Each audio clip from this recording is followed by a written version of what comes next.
Hey Fabiano. Hi, Raj. Hey, how are you doing? Doing well, buddy. It's been a while, huh?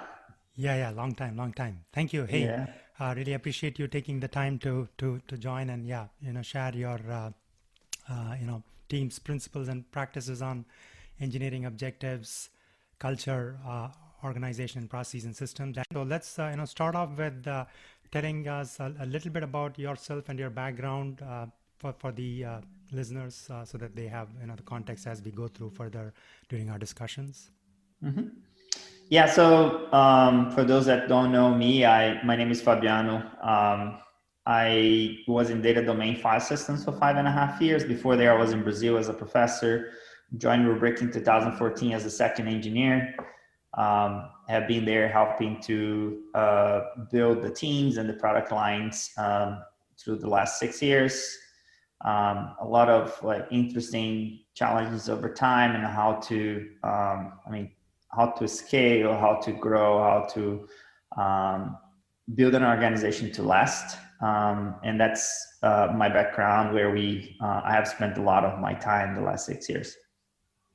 Cool. Thank you. Thanks, Fabiano. That's definitely helpful. I think as we sort of dive deeper and talk a little bit more about your experiences, during the course of your career. So let's sort of get started off with the sort of engineering objectives side of the discussion.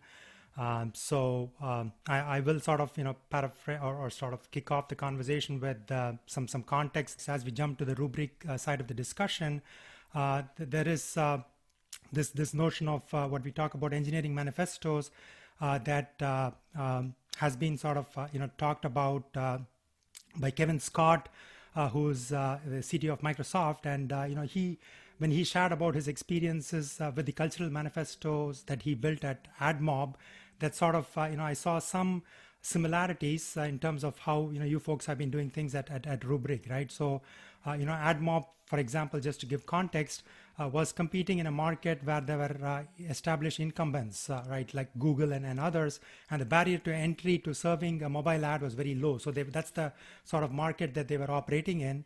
And so they were trying to see how can they take every possible first mover advantage in that kind of an environment, right? And how can they build a technology platform that would let them move fast and take huge amounts of risk. So their focus was on agility. So that's sort of how he phrased the conversation around engineering objectives that he built for his team, right? So I've sort of set some of the context there, and finally let me, before I stop talking and let you dive deep into your experience at Rubrik, let me sort of quickly wrap it up with a video that I watched of you and the founding team at Rubrik talking about inside the builder's mind, right? Where you are talking about how you folks had built Rubrik in the cloud era with the principles of simplicity, scalability, and automation. And so you talked about a few items there. So I'll just list it, and then I know you will give more context as we jump into that. You talk about how you wanted to leverage the economics of cloud computing. That was one of the questions you asked yourselves, right? And so how do you build a new platform from scratch for that kind of an era? How do we simplify data management, policy driven based on business needs? And how can you make it simple and easy to use and keep the user context? So those were some of the questions that you folks asked yourselves. So I'm going to stop now and let you jump in terms of sort of how you folks thought about your objectives, and we can, as we go along, discuss how that influenced your culture, how that influenced your organization, and how that influenced your processes and systems. So let's sort of dive in that flow, if you may. Does it work? Yeah. So yeah, of course. Yeah. Thank you. Thank you for the context as well. Sure. Um, yeah, building Rubrik has been a journey. So every startup, when you start with an idea, a dream. Oftentimes, that idea becomes a product, and then you go to the market, and may or may not become a product market fit, and you have to iterate.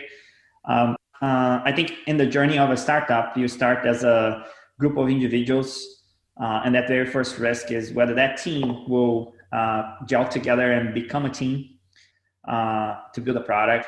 And then and of course there is the idea, and then once everybody's bought into the mission and everybody pushing towards it, then you need to build that product, and then there's the product market fit risk that I mentioned, and then after that is just let your customers guide you and iterate and expand and execute. In terms of Rubrik, I think the like you mentioned, the key initial thoughts was there is the data management, backup and recovery market exists for decades, and it's a big market, and a lot of with the economic of scale of the cloud, a lot of interest to leverage cloud, especially when we started in 2014, and today it's like every single organization is actually thinking how they can move or operate efficiently on the cloud.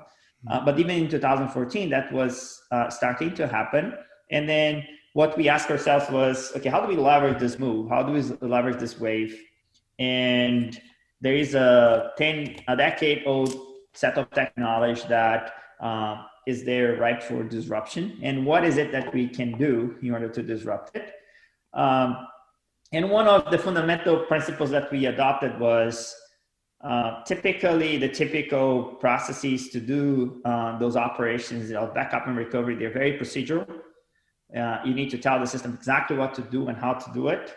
And that becomes a huge management headache across the system. We kind of like, okay, how can I simplify this process and make it more like declarative? I go declare that I want to back up my data every 4 hours, and I want it after 30 days to go to Azure. Initially, we started with S3, and then drive it from there. And early on, like you got to pick your battles, right? A startup is not about going to the feature war. Startup is about picking what the customers care about and disrupt within that context and really nail the small set of things that will add a lot of value. And we had a bunch of things we wanted to do in the first 6 months. We iterated on a bunch of things. We had a key set of core features and then a few other things that we ended up dropping because first, we didn't have an engineering organization that would be able to build it all. Second, we really need to narrow the focus to the point that we could build the system and get it to market fast. And that was the three things that we actually came up with was first, this declarative approach to do the data management within the architecture. Second, going to the cloud, allowing people to get data out of the on-premise system to the cloud. And we started with archival to S3. And then the third one was ability to instantiate your workloads on your physical hardware locally instantaneously, basically doing live mount in an efficient manner. And there's a bunch of things we did in our architecture in order to be able to support that and be able to do live mounts with enough storage efficiency so that things perform the way that would sustain the applications. Sure. Yeah, I think that's definitely helpful in terms of how you thought about your objectives for going after this problem. I think in that sort of continuing along in that discussion, I also recall another LinkedIn post from you. I think this was in 2016 where you said some aspects of the technical reasons for Rubrik's success has been the fact that you control your entire software stack, right, which gives you the ability to deliver a very robust system. So I think that's it sort of makes sense. But I think also as you mentioned early on in terms of time to market, when you are building this in sort of a time constraint, you need to make sure that you pick and choose what features and functionality that you go after, right? Cool, thank you. So sort of continuing in that thread in terms of we talked about the objectives that you were focused on. As a next phase of it, in terms of as you thought about building the product and the engineering team and so forth, we sort of jump into this aspect of the culture and values of the team that you're building. And again, this is something that the research that I did for preparing for the podcast. From a Rubrik standpoint, the sort of values I came across was what is called RIVET, right? Relentlessness, integrity, velocity, excellence, and transparency. I see a bunch of things on your background there, your Hall of Fame background. So can you talk a little bit about what that means? Because values Frank Slutman writes in Tape Sucks, right? Values are nice, right? Everybody is like motherhood and apple pie, but what does it really mean, right? Are we willing to really implement that and put it in practice and hold people accountable if they are not sticking to those values? So I'd like you to take a few minutes talking about your interpretation of Rubrik values and how it has influenced the team as you built it and have been building it. I think an organization, if you want to build a company, an organization to last, we have our own journey through this and our learnings in the last 6.5 years. And one thing I always believed, and I've seen it work all the time, is if you want to build something to last, you need to invest in the people that you're working with, and you need to basically have everybody feel empowered, valued, and capable of contributing to their best potential and enabling them to do that. The journey with Rubrik started with, when I was being recruited by people, just to exemplify in terms of relentless. I'll give you a couple of examples on some of the values. I basically, at that time, me and my wife were 9 months pregnant for our second baby. Mm-hmm. And I was at Data Domain. I was happy with the team. Data Domain is a place where I built tremendous friendship because of the people. Like I said, people is what makes you be at the place or leave a place.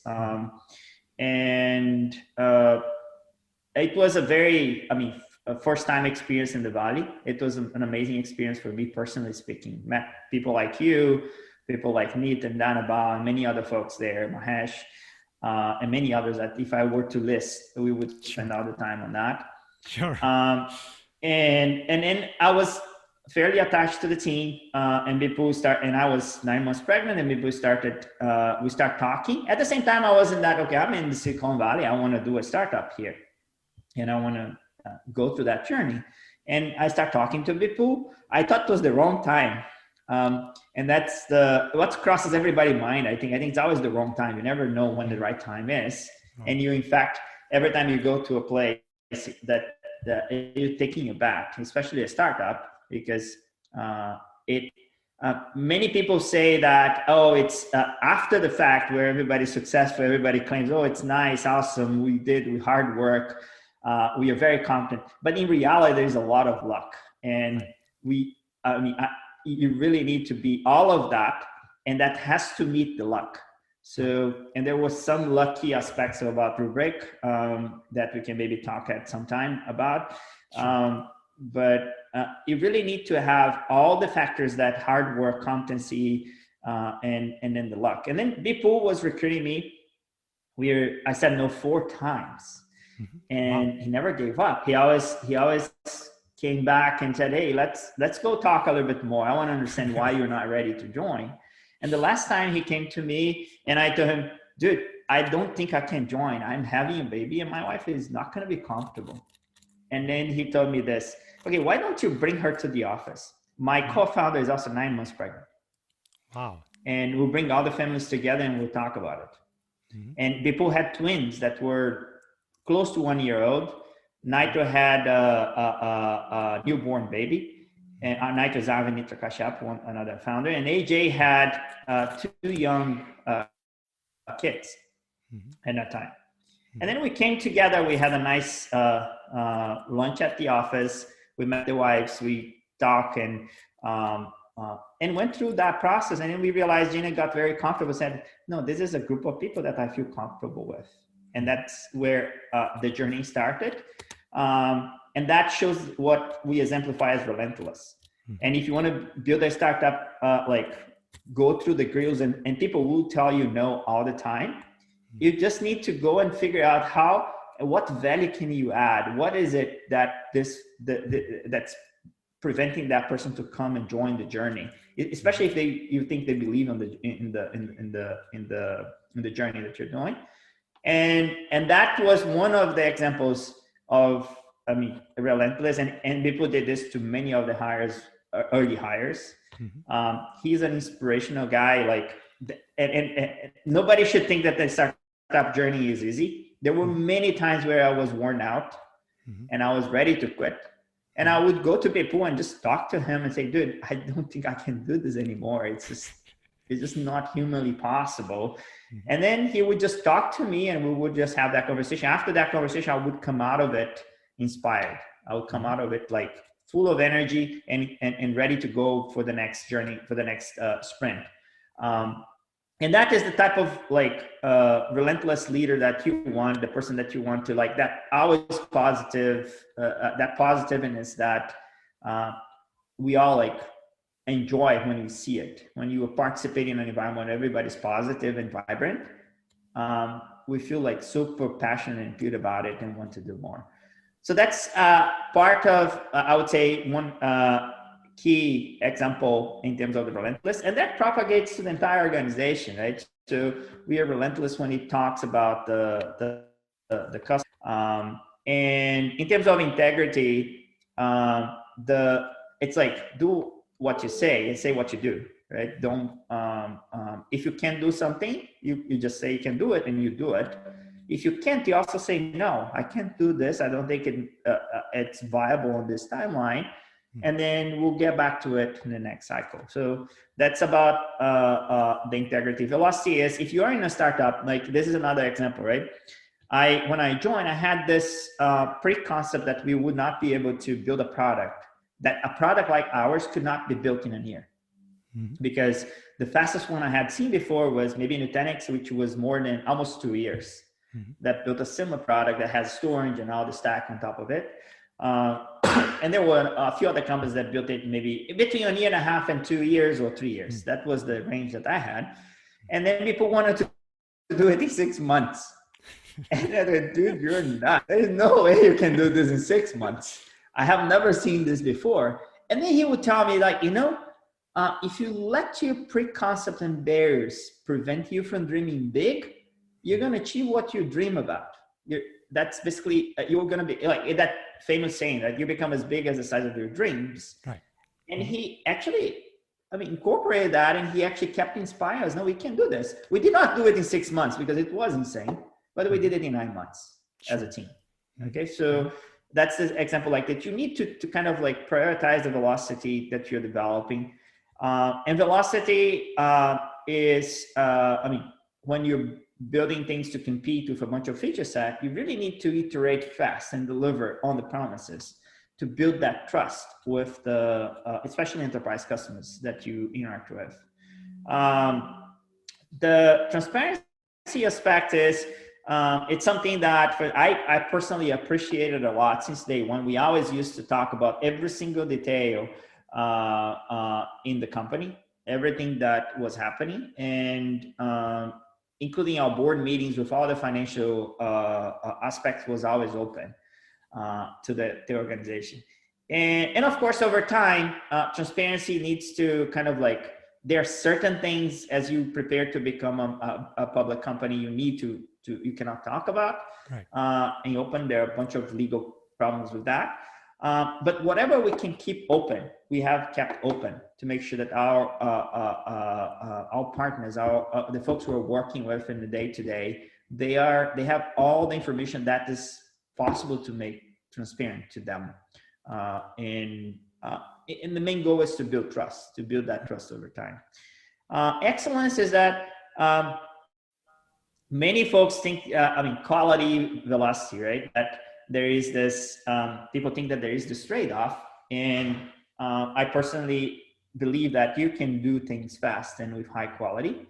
And you cannot sacrifice quality for velocity, right? And of course, we've made, within this environment, if I tell you we're perfect, we've done everything with high quality and with velocity, I would be definitely lying. It's not true.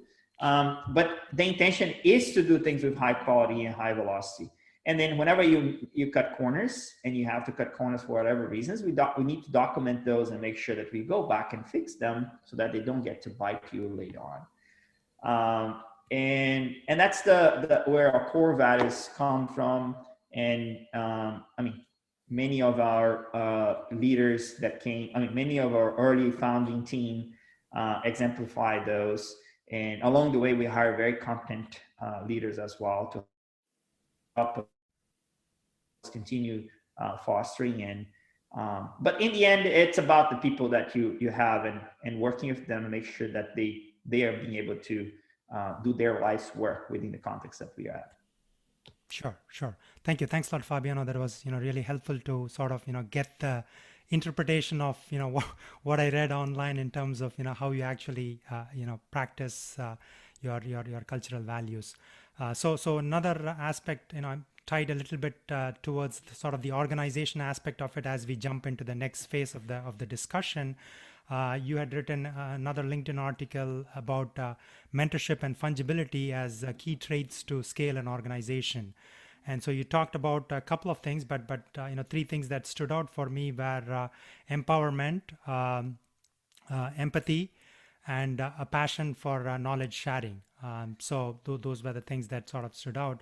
I just wanted to take a few minutes for you to sort of go over what do you see as sort of the key traits to scale an organization from this aspect, and even anything else that you had as we jump into the sort of organization side of the discussion at Rubrik.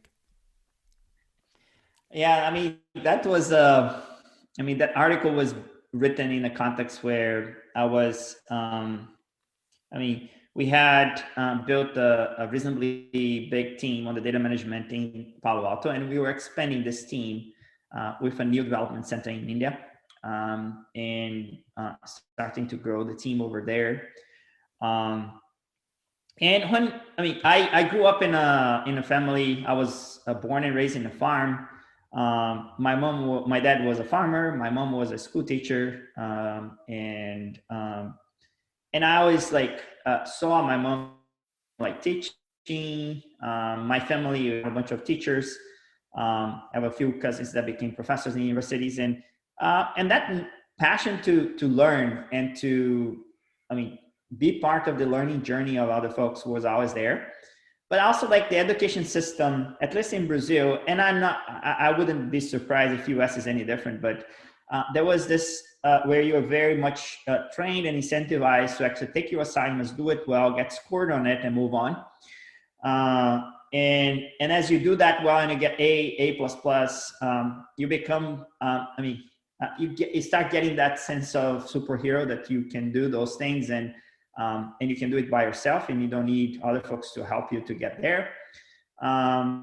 And then you do college and master's, and I did a PhD, and I used to feel that, and all those things are very individualized. I think in my college was the moment of my life that I worked in groups that in many assignments.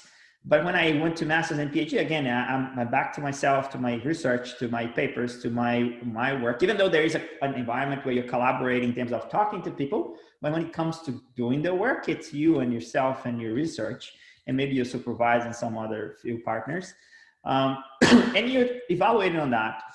And that sense of, and the whole media, the superheroes, I was a big fan of Spider-Man.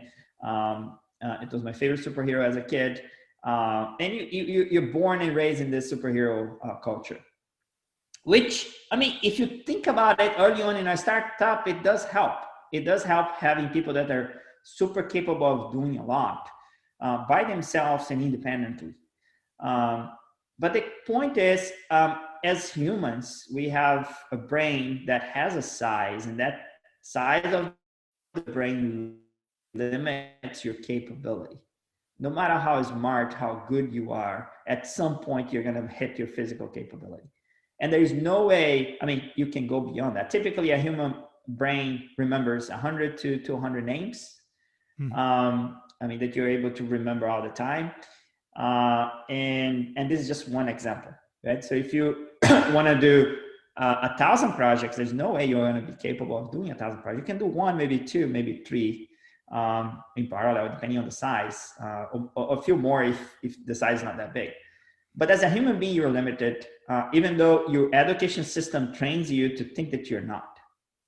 And that's where, I mean, Data Domain was an amazing journey. I had very great mentors that I had my own knocks that to basically make me realize that,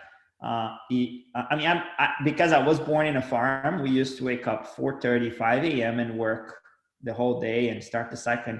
And I met a computer, I was 18. I tell people that don't get scared with me, because writing code for me is like video game. That's my video game. That's what I like to do. I never played video game before I met a computer. I was 18. And usually I tell the people the story before they get scared and the way I do things, because I have had people scared in the way I do things before. And that happened in Data Domain, because they didn't know me. They didn't know my context. And I learned that it's important for you to share your context with people so they don't get scared. And that set of, the mentors that I got at Data Domain helped me to understand that, and understand that I am limited.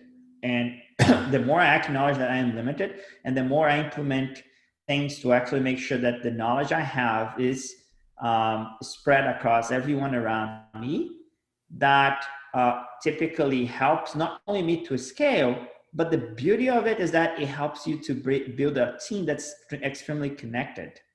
Because if you're learning from each other, that's what we seek as a group. That we want to learn, and we want to be in a group where you're constantly learning over time. And just fostering that culture will help you not only to become fungible, so that you can let go of your Legos and let other folks build better Legos on top of what you had done. And then you also can do different things over time as you let those things go and become fungible. Trying to protect your job by hiding information is the worst thing that, I would say the wrong approach towards having job security, right? So you really want to become fungible, become a person that everybody wants to work with naturally, by learning from you and you learning from them and building that environment. That's the fungibility aspect. And mentorship, when I started asking my coworkers when they were working together and we were expanding, and I started asking them about mentorship and what their perception was about mentorship. And there were a few things that would always come about, and they would always talk about these things in their responses. And the top three, one were empathy, technical expertise, and passion for knowledge sharing. The empathy for, people struggle. We are in different stages of our careers, in different stages of our lives, and having the empathy to help people through that and grow, really create a strong sense of, camaraderie and psychological safety for you to build a strong team. Being a master, right? Having the technical expertise helps a lot, because people want to be close to people that are knowledgeable. It doesn't mean you know more than them, but you have enough technical expertise that you can talk at the same level. And then passion by knowledge sharing is that mentorship is about getting people to learn, right? So you want to share your knowledge, you want them to share their knowledge to learn together. What I never heard from people, or very few would tell me, is it's also important for you to do project management well and be aligned with the company's priority. Because project management, doing your tasks as planned on time, builds dependability. And usually, we all make mistakes on timelines, but you want to learn from them. You don't want to come up like, oh, I couldn't do this, and keep talking about those excuses all the time, right? I adopt an approach that if I miss it, I take it on me, not on anybody else. And that builds a strong dependability over time, and fostering that idea of doing project management well, managing your tasks and your time, is extremely important to be successful. And the other one is the priority alignment, right? Oftentimes, as engineers, we are so attached to the technology, to the things we're doing, the problems we're trying to solve, that we forgot to ask the question whether does the company care about the problem I'm passionate about? Am I aligned with my stakeholders' priority? And if you're not, oftentimes you're just going to waste your time. And mentoring people to understand that is key for their success. And if you fail to do that, you're not going to be as successful as they could be. Because at the end, when you're doing your business, you want to align your personal interests with the business interests. If you only go towards business, then you feel like handicapped as a person, not happy. If you only go to your personal reasons, you're not going to succeed in the business. And the beauty of it is to align those two. And oftentimes people just don't even know that that's important for mentorship. So those were the key things that were very helpful for us to not only scale, but also scale with people that are very empowered and brilliant on growing and doing what they're doing within the organization. Sure. Thank you. Yeah. So you did also talk, Fabian, about this, project leadership, aspect as part of this mentoring, discussion. So I recall reading that even in terms of projects, you typically have an opportunity for people to take turns, leading projects. Just wanted to get your thoughts in terms of some of the structuring aspects of projects and how this is more of learning for others who may want to try and adapt it if it makes sense in their context, right? I mean, I think the doing things in the engineering process within the company is something that it's a journey. You start like with everybody very self driven, very capable of doing a lot of stuff, and you're dealing with a less complex software stack. That's the reality. Early on, you're just starting, so everybody has context on everything. And the software stack is not complex, to the point that you can think about it like you have a few thousand lines of code versus today you have millions of lines of code, and distributed across a few languages. And just the way you cope with these things and you do engineering has to change over time, right? So you have to initially the need for processes. Initially, you really want to move very fast and churn that, and then everything needs to be very nimble with high quality and as much of high quality as possible. But over time, your processes evolve because the complexity evolve.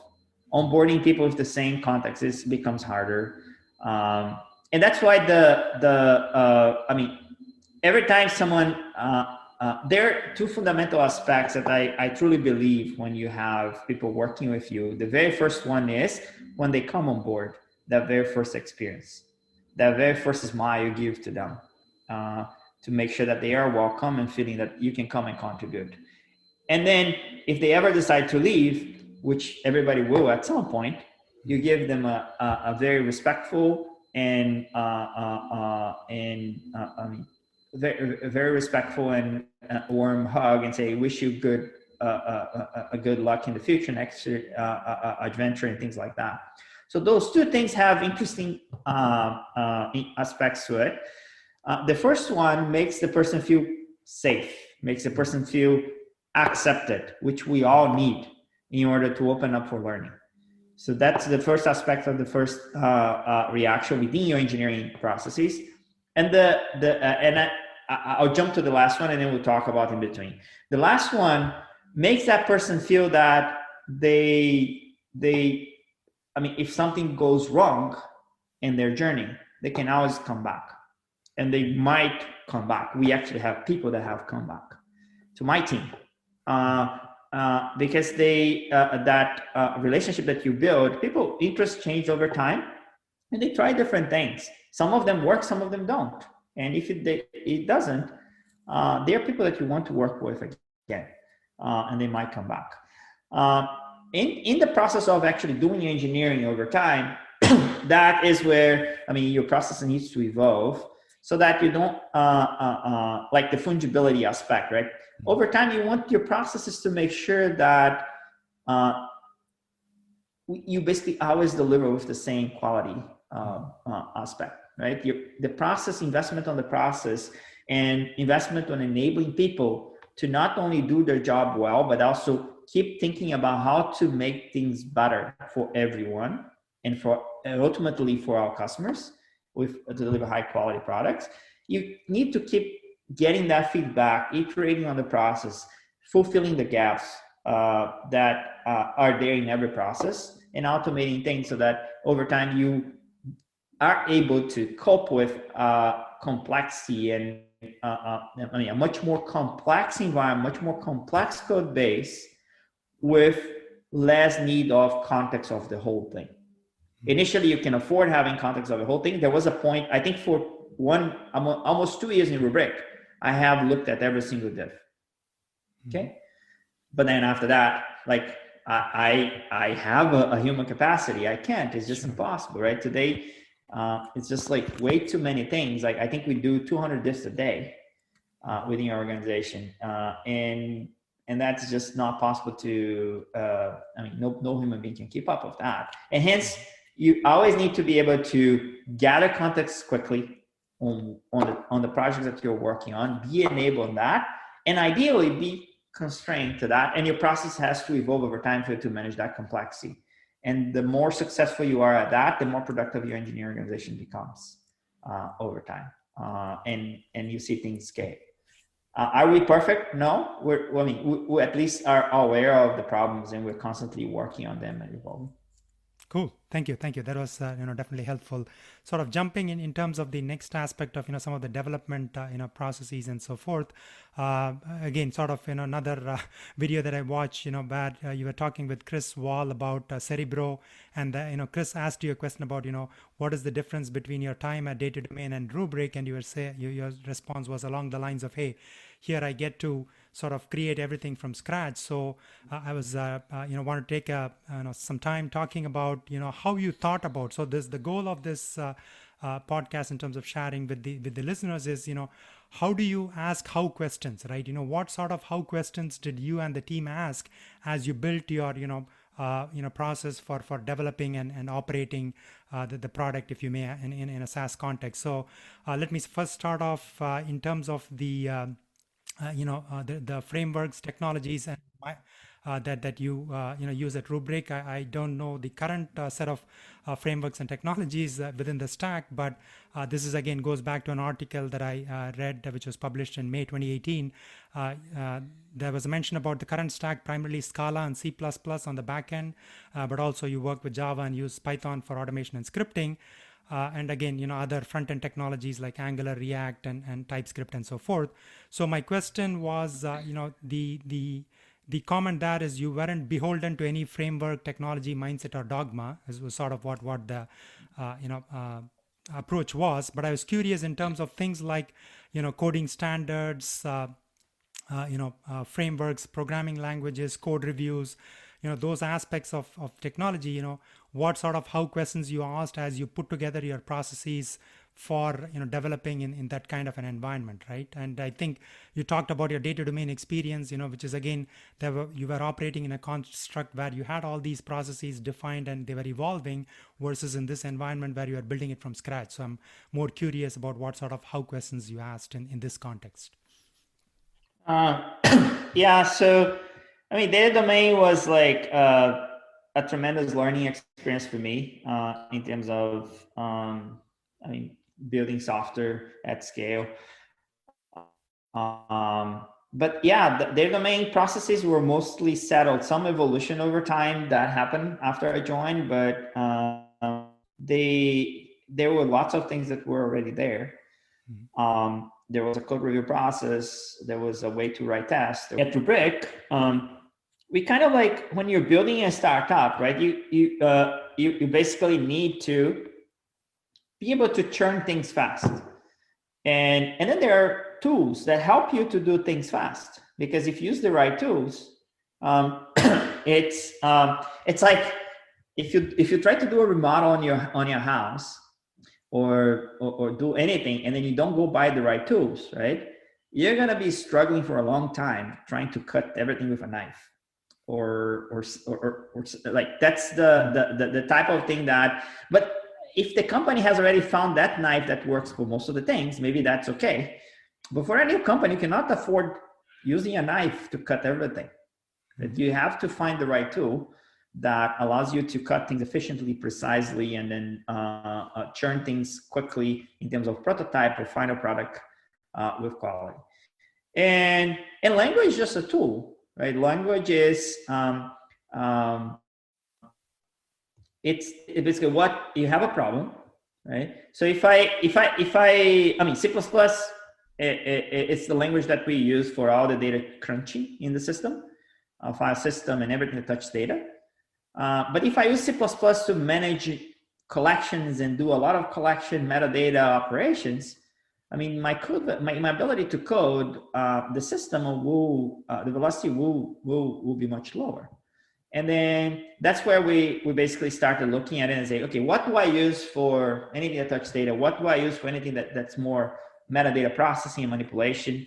And of course, the web stack it's JavaScript, TypeScript, and some like React or Angular. We start with AngularJS and then we switch it to React. And then you have things like, how do I do RPC, right? In data domain, we built our own RPC layer. Why would anyone build an RPC layer today, right? gRPC is awesome. Just use it, right? That's the type of thing that, and when we started, gRPC was not there. We used Thrift, and today we kind of like use gRPC and Thrift, but migrating towards gRPC. And just like pick the right tool for the things you're doing, helps you to build things faster with higher quality. Another thing that you got to be careful is there is certain amount of tools that a human being can deal with without feeling too overwhelmed. Right. Like the cognitive load that too many tools create can also be a problem. So it's a trade-off between finding the right set of tools and not killing your human ability or brain to deal with too many things. Definitely not at the same time. So you probably want to separate things so that if I'm writing backend code, I'm writing C++ and I'm concentrating on that. If I'm writing metadata code, I'm writing Scala or Go, Lang, and just concentrating on that. If I'm writing RPCs, I'm just writing RPCs. And if I'm writing web, I'm just writing web, so that you don't do the things at the same time, which becomes harder and more challenging for the human brain to context switch. I think that's the trade-off that we have learned and realized, that the more tool set you have, of course, it makes it harder for a new person to come in on board. The more unified these things are, the easier it is for somebody to come on board. But the unification should not come at the cost of delaying you from churning things to the end customers at the time to market window that you have. Sure. Thank you. Thanks, Fabiano. Sort of, continuing a little bit along in that thread, in terms of architectural decisions, how do you as a team think about architectural decisions in terms of, when I say think, is even, for example, how do you make architectural decisions, right? Because you sort of has to ask yourself, you and the team have to ask how questions as to how are we as a team going to make architectural decisions? How are we going to deal with conflict resolution as a next phase if we have differences of opinions in terms of those kind of decisions and so forth? So can you talk a little bit about architectural decisions and follow it up with conflict resolution? How do you deal with that? How do you think about it? And not necessarily maybe how you deal, but how you think about it, right? This is, I would say, something that we're still, I think, learning, processes. So early on, we started with every single team would be independent pretty much and make their own decisions over time, which was very helpful early on. And because we had a small team and talking was very easy. And even though they're making their own decision, they were always seeking feedback. There was no decision being made without feedback. Then we grew, and that ability to seek feedback for people that you would need became a challenge, became much more challenging. And we operated on that for some time, and then we realized, we're hitting problems because of lack of context, because people don't have enough context on the system, architecture of the system, and they are making decisions that are suboptimal, which are not going to create leverage over time. Then at that point, we realized that, okay, let's institute something that allows people to come and seek feedback, which is a design forum for people to provide a design doc and then come and get feedback. And we always encourage people to seek feedback earlier, right? You first need to make sure that what problem am I solving? Am I solving the right problem? Am I doing the right things for the problem set that I'm working on? And spend as much time to make sure that and convince yourself and the stakeholders that you're solving the right thing. Then and it might involve prototyping some part of that, because when it's not clear, you prototype, you write some code, and you iterate fast on that, and okay, now it's clear, this is it. What you cannot do and should not do is to take the prototype to production, okay? Because prototypes, you cut corners, you don't test it. The goal is to refine and understand the problem, and then after that, you go and write a design doc on the actual thing that needs to be done. And then through that process, there is always a set of people available for you to collect feedback and seek feedback from. And then at some point, there is a design review where you actually review your design with even a broader set of people that are, pre-selected based on the areas that you're touching, so that you get the context you need for the design that you're doing. And that's basically how we have been evolving, because now we have realized that through that, many times, sometimes people are building the right thing and they just continue on. Sometimes they don't have enough context and there are gaps that need to be sorted out separately. And sometimes maybe it doesn't make sense to build what they're thinking. And then we provide the context and then they see it, and then they can make the decision whether to continue on that path or a different path. But it's a very, what I like to do is to tell people the context and give people the context. I assume that we have smart people that can make decisions. And fundamentally speaking, these forums, at least my personal goal is to make sure that we are in agreement that what we want is to enable people to be successful and give them the context and let them own their own decisions. And there are very few cases or exceptions that I would go and say this cannot be done. And I would only do that in situations where the future of Rubrik would be, or Rubrik engineer would be strongly compromised if we were to take a path. And if it's not the case, if the answer to that question is no, future of Rubrik engineering is not going to be compromised, let people learn. Just give them context, let them make decisions and learn with the decisions that they make, and own it and evolve over time. I think that's when you work with very smart, talented people, you really want to enable them to do that. Sure, definitely. Yeah, I think that is, certainly, one, very good way of thinking about it is, provide the context and let them make the decisions. But if it is, areas where, something large is at stake, then you sort of override those decisions to get things in the right direction. Cool. Thank you. Thanks, Fabian. I think that was definitely helpful.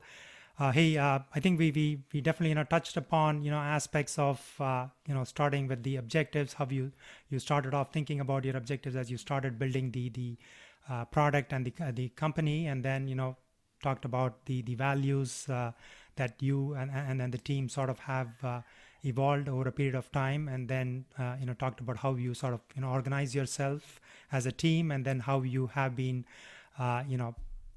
putting processes in place to sort of make and operate things, if you may, from a engineering standpoint.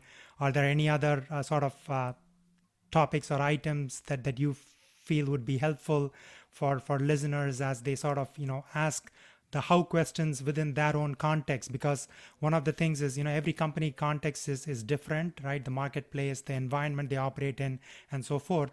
But the goal of this podcast is if there is one or two things that ask them to rethink their approaches, then it would be worth a listen, right? So any sort of other areas that you think in terms of how you've approached this aspect of thinking about objectives, values, organization, and process and systems at Rubrik? I mean, the way I think about, companies go through, like you said, they have their own context, they have their own, battles to battle. It's, I think every single company that are successful, they go through their own like challenges. I think if I were to think about one thing, which I feel really good about, and I think it's one of the key things that, for instance, I am at Rubrik today, is to make sure that you focus on the people that you're working with. Technology is awesome. You can build something in your first year that your customer may not care at all about. Okay, you may need to spend one more year building some other thing or 6 months or whatever time frame it is. It's very common to go in a journey and hit your face on a wall. But if you hit your face on a wall by stepping on each other, by fighting, by not valuing each other's contribution, not respecting each other, then after that first wall, everybody disappears. And you don't build it to last.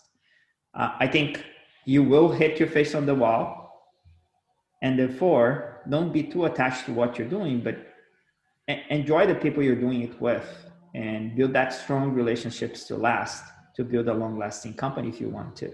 That's basically one thing that I feel keep people together, and then be very selective on who you hire. That can be part of the journey so that you can foster that culture over time. That's, to me, a fundamental thing that oftentimes when you don't pay attention, you lose that, and you just spend a year building something, hit the wall, and then you look back and say, I lost my family, I lost friends, I gave up my life for a year and it was not worth it. That's why people come out of some of this startup experience with that feeling. Mm-hmm. Even if Rubrik fails, or if Rubrik were to fail at any point in time, I have my family, I have my friends, and I built more friends along the way. And that's basically what I would encourage everyone to do. Cool. Thank you very, very much once again, Fabiano, for taking the time to share your experiences during your time at Data Domain and Rubrik. Appreciate it very much. Thank you. Thanks. Thank you.